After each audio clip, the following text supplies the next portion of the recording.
ലൈഫിൽ സക്സസ്ഫുൾ ആയിട്ടുള്ള ആൾക്കാർക്ക് കോമൺ ആയിട്ട് കാണുന്ന ചില സ്വഭാവങ്ങളുണ്ട്. ആ സ്വഭാവങ്ങൾ തന്നെയാണ് അവർ സക്സസ്ഫുൾ ആവാനുള്ള റീസൺ കേട്ടോ. അപ്പോൾ ആ സ്വഭാവങ്ങൾ നമുക്കുണ്ടോ, അല്ലെങ്കിൽ നമുക്ക് സക്സസ്ഫുൾ ആവണമെന്നുണ്ടെങ്കിൽ ഈ സ്വഭാവങ്ങൾ നമ്മുടെ ലൈഫിലേക്ക് ഒന്ന് എടുക്കാൻ പറ്റുമോ, ആപ്ലിക്കബിൾ ആക്കാൻ പറ്റുമോ എന്നുള്ളതൊക്കെ നമുക്ക് നോക്കാം. ഏതാണ് ആ സ്വഭാവങ്ങൾ എന്നുള്ളത് നമുക്ക് നോക്കാം. Welcome to just talk.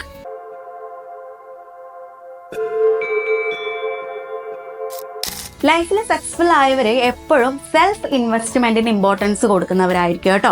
ഈ കാറ്, ബൈക്ക്, വീട്, അത് ഇത് എന്നൊക്കെ പറഞ്ഞിട്ട് ഡ്രസ്സ് അങ്ങനെ ഇങ്ങനെ എന്നൊക്കെ പറഞ്ഞിട്ട് ഈ ക്യാഷ് ചെലവാക്കുന്നതിനേക്കാൾ കൂടുതൽ, അതൊക്കെ ഉണ്ടായിരിക്കും, അതൊരു സൈഡായിരിക്കും, പക്ഷെ അതിനേക്കാളൊക്കെ കൂടുതൽ ഏറ്റവും കൂടുതൽ ഇമ്പോർട്ടൻസ് നൽകുന്നത് സെൽഫ് ഇൻവെസ്റ്റ്മെന്റ് ആണ്. അതായത് അവനവൻക്ക് വേണ്ടിയിട്ട് തന്നെ എന്താണ് ക്യാഷ് ചെലവാക്കുക എന്നുള്ള പരിപാടി. അത് എന്തിനു വേണ്ടിയിട്ടാണ്? വെറുതെ വേസ്റ്റ് ആക്കുന്ന പരിപാടിയൊന്നുമല്ല. ഈ സ്കിൽ ഡെവലപ്മെന്റ്, സ്കില്ലൊന്ന് അപ്ഗ്രേഡ് ചെയ്യാൻ വേണ്ടിയിട്ടൊക്കെ, അല്ലെങ്കിൽ എഡ്യൂക്കേഷണൽ പർപ്പസിന് വേണ്ടിയിട്ടൊക്കെ ചിലർ ചിന്തിക്കുന്ന ഒരു കാര്യമുണ്ട്. നമ്മുടെ സ്കൂൾ ലൈഫ്, കോളേജ് ലൈഫ്, അല്ലെങ്കിൽ അതൊക്കെ കഴിഞ്ഞൊരു വർക്കിന് കയറി കഴിഞ്ഞാൽ പിന്നെ നമ്മൾ പഠിക്കേണ്ടല്ലോ, എല്ലാം കഴിഞ്ഞല്ലോ എന്നുള്ളൊരു ചിന്തയുണ്ടായിരിക്കും.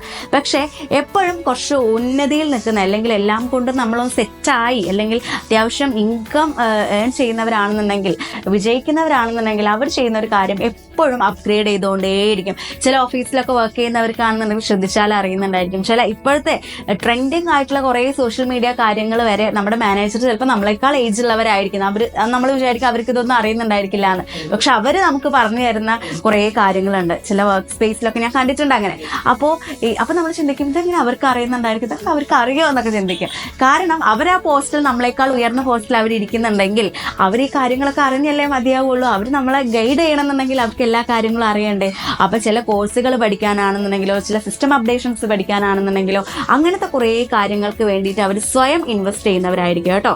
അങ്ങനെ വേണം. അല്ലാന്നുണ്ടെങ്കിൽ നമ്മുടെ പഠിപ്പൊക്കെ കോളേജോട് കൂടി കഴിഞ്ഞോ എന്ന് വിചാരിച്ച് നമ്മൾ ഇരിക്കുകയാണെന്നുണ്ടെങ്കിൽ നമ്മൾ ഒരിക്കലും അപ്ഗ്രേഡ് ആവില്ല, നമ്മുടെ സ്കില്ലൊന്നും അപ്ഗ്രേഡ് ആവില്ല കേട്ടോ. അപ്പോൾ ലൈഫിൽ വിജയിച്ചവരെപ്പോഴും സെൽഫ് ഇൻവെസ്റ്റ്മെന്റിൽ ഇമ്പോർട്ടൻസ് കൊടുക്കുന്നവരായിരിക്കും. നിങ്ങൾക്കും വേണമെങ്കിൽ അതൊന്ന് ട്രൈ ചെയ്ത് നോക്കാം കേട്ടോ. അതുപോലെ തന്നെ അവർക്ക് എപ്പോഴും ഒരു പവർഫുൾ ബിലീഫ് സിസ്റ്റം ഉണ്ടായിരിക്കും. അതായത് ഇപ്പം നമ്മൾ സിമ്പിളായിട്ട് പറയുകയാണെന്നുണ്ടെങ്കിൽ, നമ്മളിപ്പോൾ എന്തെങ്കിലും ഒരു കാര്യം ചെയ്യാൻ ഉദ്ദേശിച്ചാൽ നമ്മൾ അപ്പോഴത്തെ ഒരു എനർജിക്ക് ചിലപ്പോൾ നമ്മൾ ഓക്കെ ശരി ചെയ്യാം എന്നൊക്കെ പറഞ്ഞിട്ട് ഭയങ്കര പോസിറ്റീവായിട്ടൊക്കെ എടുത്തിട്ട് നമ്മൾ ചെയ്യാമെന്നൊക്കെ തീരുമാനിക്കും. പക്ഷെ അടുത്തൊരു സെക്കൻഡിൽ നമുക്ക് ചിലപ്പോൾ ഒരു സംശയം വരാൻ ചാൻസ് ഉണ്ട്. അങ്ങനെ ചെയ്യണോ വേണ്ടയോ, ചെയ്താൽ ശരിയാവോ, എന്തായിരിക്കും ഇതിൻ്റെ ഒരു ആഫ്റ്റർ എഫക്റ്റ് എന്നൊക്കെ പറഞ്ഞിട്ട് നമ്മൾ ചിന്തിക്കും. പക്ഷേ ഈ ലൈഫിൽ വിജയിച്ചവരെപ്പോഴും എന്തായിരിക്കും, അവരൊരു തീരുമാനിച്ചതാ. അവരൊരു കാര്യത്തിൽ ഉറച്ച് വിശ്വസിച്ചാൽ അത് വിശ്വസിച്ചതാ. അവർക്ക് നല്ല പോസിറ്റീവായിട്ടുള്ള മൈൻഡ് സെറ്റ് ആയിരിക്കും. ഒരു പവർഫുൾ അല്ലെങ്കിൽ ഒരു ഹോപ്പ് അവർക്ക് എപ്പോഴും ഉണ്ടായിരിക്കും ഒരു കാര്യം ചെയ്യുമ്പോൾ. അപ്പോൾ അവർ ഒരു കാര്യം തീരുമാനിച്ചു കഴിഞ്ഞാൽ സെക്കൻഡ് ആയിട്ടുള്ള ഒരു ഓപ്ഷൻ അവർക്ക് ഉണ്ടായിരിക്കില്ല, അല്ലെങ്കിൽ സെക്കൻഡ് തോട്ടിലേക്ക് അവർ പോകില്ല. അവർക്കൊരു കൺഫ്യൂഷൻ ഉണ്ടായിരിക്കില്ല. ഒരു കാര്യം തീരുമാനിച്ചതാണ്. നമുക്കൊന്നും ഇല്ലാത്തതും അതാണ്. നമ്മൾ അപ്പോഴത്തെ ഒരു എനർജറ്റിക്ക് ചിലപ്പോൾ നമ്മൾ ഭയങ്കര പോസിറ്റീവായിട്ടൊക്കെ ചിന്തിക്കുമെങ്കിലും കുറച്ച് കഴിഞ്ഞാൽ നേരെ തകിടം മറിയും. പക്ഷേ ഇവർക്ക് അങ്ങനെയായിരിക്കില്ല. ഇവരെപ്പോഴും പവർഫുൾ ആയിരിക്കും. അതുപോലെ തന്നെ നല്ല പ്രതീക്ഷയുള്ളവരായിരിക്കും, നല്ല പോസിറ്റീവ് എനർജി ഉള്ളവരായിരിക്കും. ഇതൊന്നും നിങ്ങളും ട്രൈ ചെയ്യൂ കേട്ടോ. അതുപോലെ തന്നെ സെൽഫ് വർത്തിനെ കുറിച്ചിട്ട് നല്ല ബോധമുള്ളവരായിരിക്കും.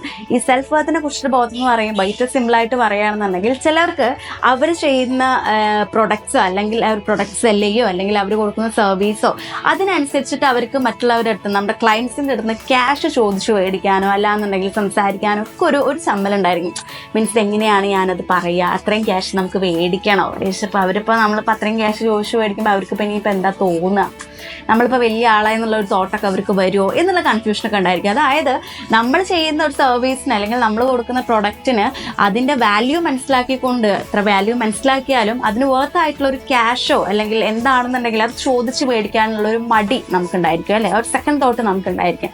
പക്ഷേ എപ്പോഴും വിജയിച്ച് നിൽക്കുന്നവർക്ക് എന്തായിരിക്കും അറിയോ, അവർക്ക് അവർ കൊടുക്കുന്ന പ്രൊഡക്റ്റ് എന്താണ്, അല്ലെങ്കിൽ അതിൻ്റെ മാർക്കറ്റ് വാല്യൂ എന്താണ്, അവർ കൊടുക്കുന്ന സർവീസ് എന്താണ്, അവരെന്താണ് ഉദ്ദേശിക്കുന്നത് എന്നുള്ള കാര്യത്തിനെ കുറിച്ച് ഒരു പൂർണ്ണ ബോധം അവർക്കുണ്ടായിരിക്കും. അതുകൊണ്ട് തന്നെ അവർക്ക് ഒരു കാര്യം കൊടുത്തു കഴിഞ്ഞാലോ പറഞ്ഞു കഴിഞ്ഞാലോ അതിനെക്കുറിച്ചിട്ട് സംസാരിക്കാനോ, ധൈര്യമായിട്ട് നിന്ന് പ്രസൻറ്റ് ചെയ്യാനോ, അതിനെക്കുറിച്ചിട്ട് ക്യാഷ് ബാർഗെയിൻ ചെയ്ത് മേടിക്കില്ല, ആ ഒരു വാല്യൂ മനസ്സിലാക്കി ആ ഒരു ക്യാഷ് മേടിക്കാനോ ഒന്നും അവർക്ക് മടിയുണ്ടായിരിക്കില്ല. അതുകൊണ്ട് തന്നെയാണ് അവരെപ്പോഴും പവർഫുള്ളായിട്ട് എപ്പോഴും ഉന്നതിയിൽ ഇങ്ങനെ നിൽക്കുന്നത്. കേട്ടോ. അതുകൊണ്ട് നമ്മളെപ്പോഴും ചെയ്യേണ്ട ഒരു കാര്യമാണ്, നമ്മൾ ചെയ്യുന്ന കാര്യത്തിൻ്റെ വാല്യൂ മനസ്സിലാക്കിക്കൊണ്ട് മറ്റുള്ളവരിൽ നിന്ന് ആ കാര്യം നമ്മൾ ഏൺ ചെയ്തെടുക്കാനുള്ള ഒരു പവർഫുൾ മൈൻഡ് നമുക്കുണ്ടായിരിക്കണം. അല്ലാത്ത പക്ഷം നമ്മളെപ്പോഴും ഇങ്ങനെ കൂനി ഇങ്ങനെ ഇരുന്നിട്ട് നമുക്ക് അയ്യോ അവരെന്ത് വിചാരിക്കും ഇവരെന്ത് വിചാരിക്കും എന്നുള്ള തോട്ടിൽ എന്നും പോവത്തേ ഉള്ളൂ. അപ്പോൾ ഈ ഒരു കാര്യങ്ങളൊക്കെ ഒന്ന് ഫോളോ ചെയ്യുകയാണെന്നുണ്ടെങ്കിൽ നമുക്കും ബാക്കിയുള്ളവരെ പോലെ അല്ലെങ്കിൽ നമുക്ക് നമ്മുടേതായിട്ടുള്ള ഒരു രീതിയിൽ ഒരു വിജയം കൈവരിക്കാൻ കഴിയും കേട്ടോ.